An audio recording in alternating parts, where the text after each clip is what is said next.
कल्याणनगर परिसरातील मोकळ्या मैदानात एका तरुणाचं दगडाने ठेचून खून करण्याची धक्कादायक घटना सोमवारी सकाळी उघडकीस आली।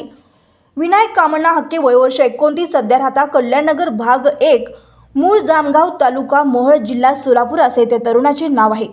घटनेची खबर मिळताच विजापूर नाका पोलीस ठाण्याचे पथक तातडीने घटनास्थळी धाव घेतली। प्राथमिक माहितीनुसार सदरची घटना ही मध्यरात्री नंतर घडली असावी असा अंदाज व्यक्त केला जात आहे।